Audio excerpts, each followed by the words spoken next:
Hey everyone, welcome back to day 11 of the 90-day no gaming vlog, detox, journey, whatever you want to call it.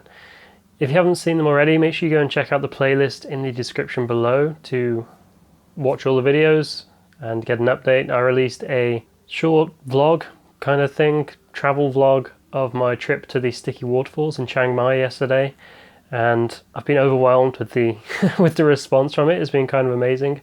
Had so many views and comments and likes and everything, so much support. It's been fantastic, so thank you so much for that.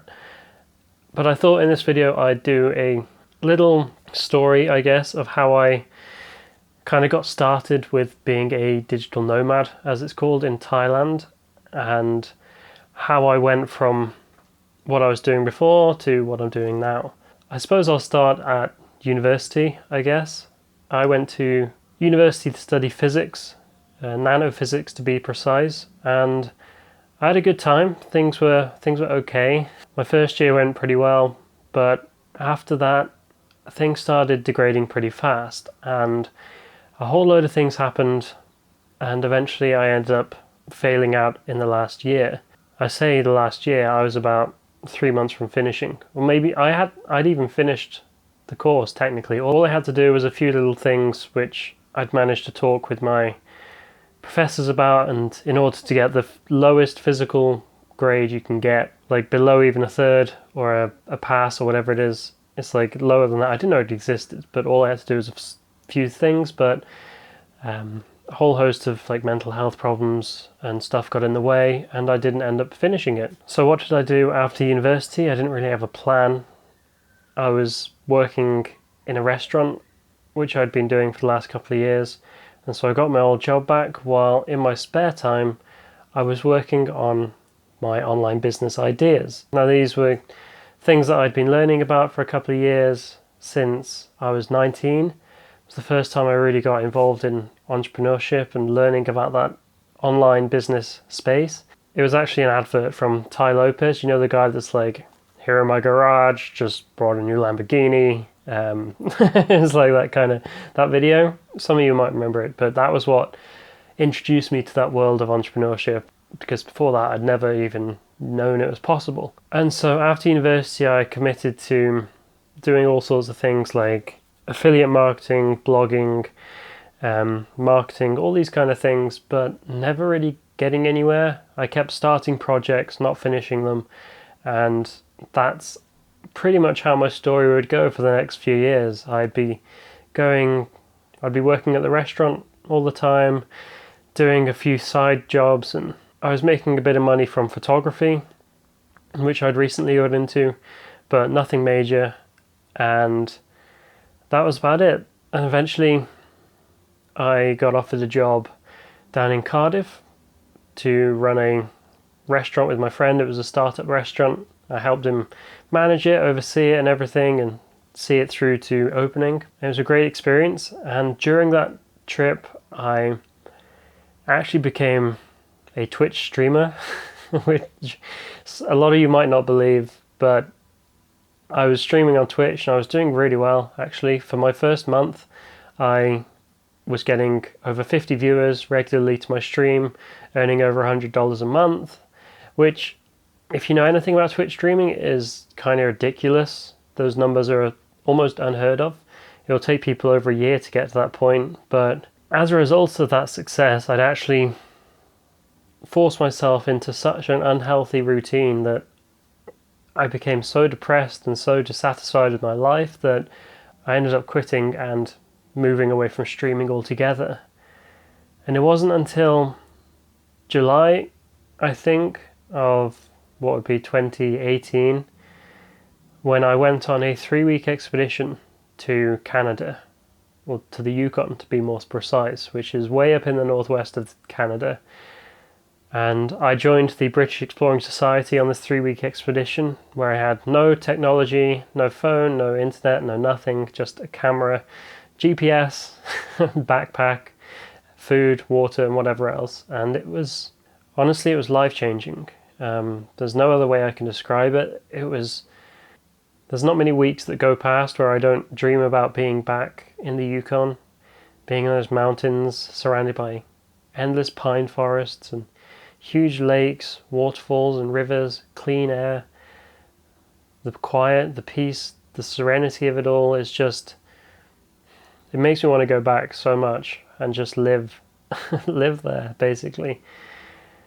And during this trip I gained so much clarity on what I wanted to do. I had everything mapped out. I had a plan for myself for when I got back, and I flew back to the UK and I checked my phone, checked my emails, and it turns out I'd lost my job. I no longer had employment waiting for me. I hadn't been paid. I had messages from my landlord asking where my rent was. I was £500 in my overdraft, which is the maximum. Like, everything would be taken from me. And my whole world basically came down there and then. What did I do? I played video games. I had 3 weeks left on the contract of my flat. My landlord was incredibly understanding, thank God. I was so fortunate that that was the case. I was going to move back into my parents' house once my contract had ended, and so I had a couple of weeks where I didn't have to do anything, and so I played video games. But I knew that couldn't last, and after moving back to my parents' house, I had a moment of realization that I need to do something, and I need to do something fast. While I had my old job back as a waiter in a restaurant, I wanted more. I couldn't just be working in restaurants for years. I couldn't just be working in restaurants for the rest of my life, which is what I'd done for years. And so I made the decision to learn to code. I'd never done it before. Well, I had done it before, and I'd lasted a couple of days. I got past Hello World and got bored. But I made an effort this time, and I spent an hour a day, every single day, learning to code. I'd wake up, go to the gym around about 6:30 a.m, come back, shower, eat, code for an hour, go to work at 10 a.m, come home at 3 p.m, code, go back to work at 6 p.m. after eating, and then go to sleep and repeat. And I did this basically every day for months. And within 4 months, I got my first professional web design client. And I couldn't believe it. I'd never intended on taking this somewhere. I just knew I had to do something. I had to develop a skill, anything, any skill, in order to get myself somewhere. And from this client, I got more. I emailed a bunch of people, got more clients, and made a bit of money from it, and went full-time as a freelancer. And no more than 6 months after starting my job in a restaurant, I quit that job and was able to make a full-time income from my freelance services, which lasted a couple of weeks. I think it lasted 2 weeks of me doing web design before I got the call from Game Quitters to go down to London and represent the organisation as someone who had suffered from video game addiction in front of the UK Parliament. Now, this is something I was a bit apprehensive about, but I thought, why not? Screw it. What the hell could go wrong? And so myself and my friend Mattis, we spoke in front of the Digital, Culture, Media and Sports Committee of the UK Parliament, and it was an incredible time. And shortly after that, I had a meeting with Cam. He had a public speaking tour, and one of his gigs took him down to London, where I met up with him, and he offered me a job with Game Quitters, working in marketing.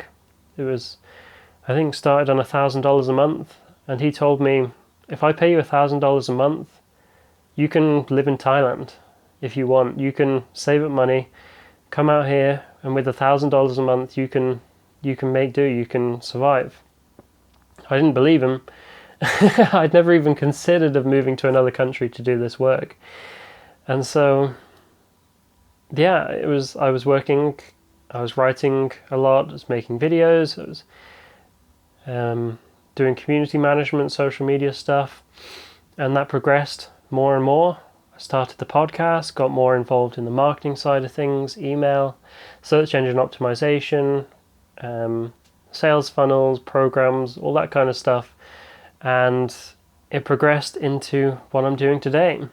But around, I think, 4 or 5 months after I got that first offer from Cam, I moved to Thailand. It was August of last year, so I've been here for about 7 months now, and I've never looked back since. Once you realize how little you have to do to be able to live in a place like Thailand, how much money you have to earn. I mean, I was earning $1,000 a month when I came here, and it was enough. It was enough for one person. That's 30,000 baht. Rent can be 6,000 baht for a good place in an expensive area. Eating out 3 meals a day and 2 coffees was costing me maybe £10, maybe $15 or 400 baht. I was spending 20,000 baht or £500 on necessities and had money left over. And so that's pretty much all I did. I decided to learn a skill. Any skill will do. It just has to be profitable. And some will be easier to make a living out of than others. They'll have a lower barrier of entry, but some of them will also be in higher demand. And I chose coding, which led down the route of marketing, which wasn't what I intended, but it's where I found myself. And a lot of people I know out here are involved in marketing in one way or another, whether that involves writing, SEO, copywriting, social media, or whatever. There are people doing teaching, making maybe $20 an hour, teaching English. There are people doing what's known as e-commerce and affiliate marketing, setting up niche websites, authority sites, writing books, people speaking, people doing photography, video editing, music editing, engineering, sound engineering, whatever. People making full-time incomes from making Pinterest accounts, like creating pins and managing their accounts on sites like Fiverr. And there's honestly so much, like so many things you can do. It's almost endless. And because of the world we have now, because of the internet era, it's so easy for people to just learn how to do it. You can go online and Google how to turn X skill into a profitable skill, or Google how to do this, and just learn, consume, learn from people who've already done it. Read books, read articles, watch YouTube videos, do whatever you can to consume this knowledge and put it into practice as soon as possible. Start applying all the skills you have. If you choose to do something like web design, see if you have friends and family that you can work for free or cheaply, and start putting the things you learn into practice. You'll learn so much more if you do it that way, instead of just relying on theory. Because if you do it like that, you'll never think that you're ready. You'll never feel like you're good enough to go out into the real world and make money. But in reality, everyone is making it up. Everyone says that they can do more than they can, and they learn on the spot. You just have to put yourself out there and not make it up as you go along, but almost have more confidence in yourself than you should. And within a few months, 3 to 6 months, you could easily be making $1,000, $2,000, $3,000 a month with a skill and traveling the world. It sounds like one of those things that's like too good to be true, that, oh, I'm just not meant to do that. I'm not that kind of person. I'm not smart enough to make this kind of money. Yeah, I know there's so many dumb people making so much money. You'd be surprised. It's not about how smart you are or all of that stuff. It's just about whether you can learn and put into practice and sell yourself effectively. Yeah, that's pretty much all you can do. If you want this kind of life, freelancing in Thailand or Bali on a beach somewhere, sipping coconuts and drinking from coconuts, and that's more than possible. The only reason I'm not doing it right now is because I've committed a year in Thailand to study, and so I can't really leave right now. But next year when I have more money, I'm going to be touring Asia, and I can't wait. But yeah, learn a profitable skill, search online, profitable side gig skills, side hustle skills, profitable online business skills, how to make money online, like any of these things. And you can start learning, learn how to market, learn how to sell as well, learn marketing, learn how to put yourself out there and make yourself stand out above the competition. Do your research. What are people looking for? What are some popular niches? Like, can you make a living in the health niche, the finance niche? What are you good at? What are your skills? Did you study architecture for 6 years but hate it? Great, you can write about architecture. You can make videos about architecture. You can start an architecture blog. You can help people get architecture jobs. You can do all of that kind of thing. And it opens up, once you find one thing, like focus on, for example, take that architecture example. How can you, perhaps you can teach people how to get an architecture job straight out of university. And that would involve starting a blog, writing SEO focused articles, and that's a whole other skill you can learn, and then, or you can hire someone else to do it. And then once you just do one thing, you'll find like a branching path. It's like a tree. You'll see so many different avenues and opportunities for you to explore that, and one thing will lead to another, and you'll start finding yourself learning all these new skills and all these new talents that you never knew existed. And before you know it, you'll be earning money and making a living, and you can travel the world. You can do what you want. You can see the sights that you've always wanted to see and experience the things that you've always wanted to experience. Whether that's seeing elephants in Chiang Mai, or going to the Great Wall of China, or climbing Kilimanjaro, or whatever else, I don't know. You can do it, and it's within your grasp to do it. If I can do it, if I can get to this point within a year, completely unintentionally, then imagine what you can do with 6 months of focused work. A clear vision, clear focus, discipline, and a will to never give up. Thanks for watching this video. It was a bit of a heavy loaded video, I guess. But I hope there's a lot of useful advice for anyone wanting to pursue this career or this life for themselves. And if you got some value out of it, leave a like, subscribe.